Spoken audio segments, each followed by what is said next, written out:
Welcome back, everybody. He is the master of the ukulele and one of Hawaii's brightest musical talents. Jake Shimabukuro is here to talk about his highly anticipated new album. It's called Blues Experience, which features an exciting collaboration. Jake, good to see you, bro. What's up, Mike? How are you, bro? Good to see you. Always great. It's okay.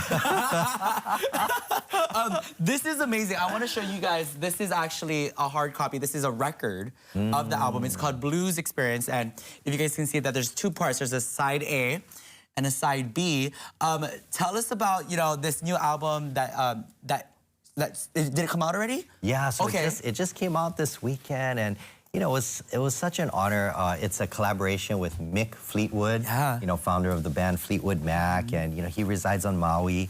So we got a four-piece band together: Michael Grande on keyboards, Jackson Waldhoff on electric bass, who's actually in here with us in the studio. Right on. And yeah, it was just a four-piece band. Mick on drums, he pioneered the style of blues drumming, rock drumming. I mean, so when we had this collaboration, we thought, man, we got to do a blues record, because he's the guy. I mean, he started out in John Mayall's band, then started then the original Fleetwood Mac was a blues band with Peter Green and all that. So working with him was a dream come true, and I still can't believe it all happened. No, cool. And I heard he is a Maui resident, but it's funny because his song blew up on TikTok. The "Now Here You Go Again." Oh yeah. The cranberry juice. And I was like, oh shoot, he got Fleetwood. Okay. Oh man. But let's talk about the process of working with him, with Mick. How was that? Well, he's like, I was telling people, he's like a great point guard on a basketball team, because he just elevates everyone around him. Yeah. And that's how it was, being in the studio, everything was recorded live, and he's just so present.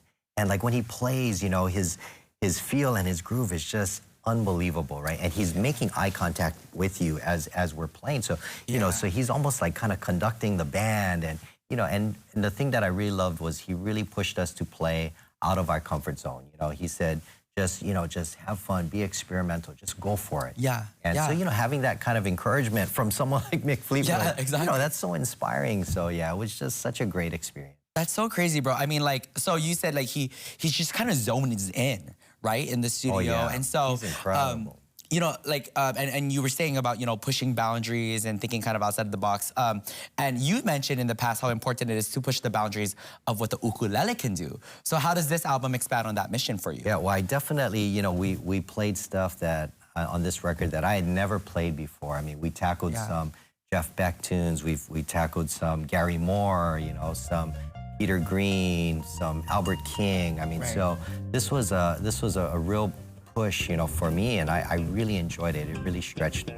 But the thing that I love about it is, even though it's a very progressive record, there's a lot of overdriven ukulele on it, and wah-wah pedals and all kinds of stuff. Yeah. But it's also, there's also a nod to the tradition, of Hawaiian music, because when you talk about like Uncle Joseph Kekuku and the invention of the Hawaiian lap steel guitar and that style of playing with the bar, right, across the strings, I mean, that's what inspired blues guitar.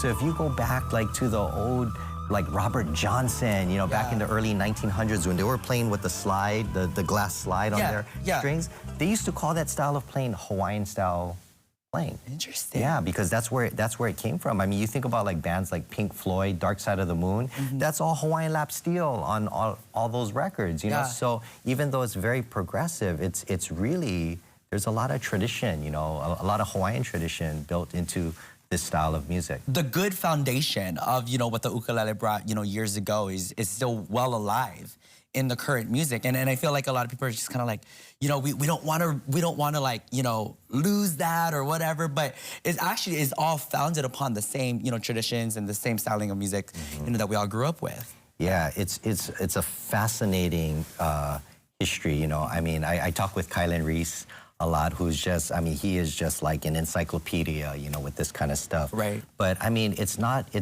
far-fetched to say that if it wasn't for the invention of the Hawaiian lap steel guitar, we wouldn't have had the Beatles. Yeah. I mean, that's not a far stretch by any means. So the influence of traditional Hawaiian innovation, right? I mean, what it did for modern music. I mean, because if it was the Hawaiian tradition, that influenced the blues guitar, right? That's what influenced like jazz and rock and roll and like every other style of music that we listen to today. Yeah. Which is mind-blowing, yeah. Yeah. No, it's like we were saying, it's, it's all founded upon that.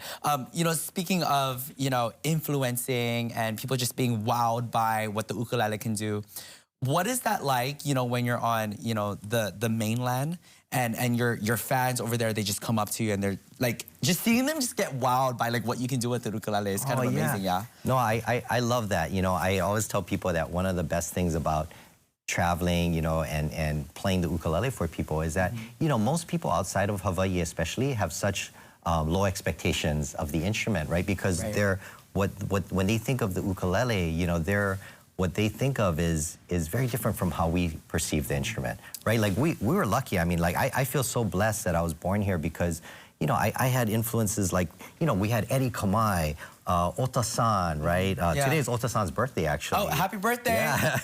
Yeah. We had Roy Sakuma, Israel Kamaka Vivo Ole, Peter Moon, Jesse Kalima, Troy Fernandez, Kelly Boy Dilima. We had all these incredible players who paved the way, for all of us. So for me, I realized that, wow, it's so important that people all over the world recognize, that we had so many virtuosos here that paved the way for us. I mean, myself included. Ota-san was my biggest inspiration for playing the instrument, and so it truly is just, I don't know, I just feel like it's important that we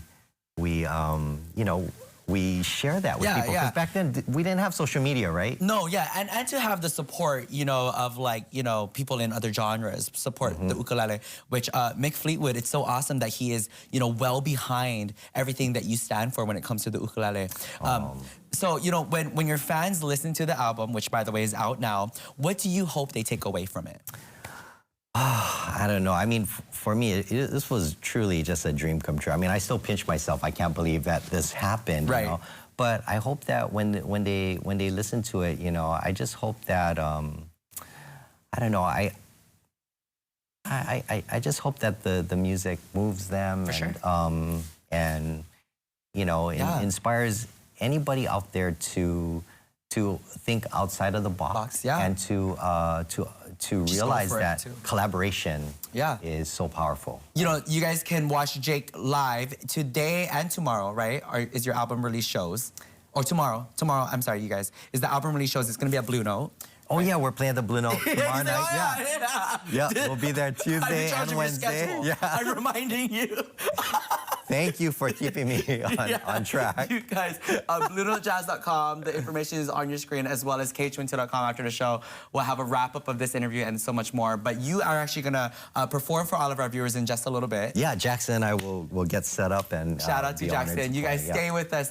We're going to get a special performance from Jake and Jackson in a second.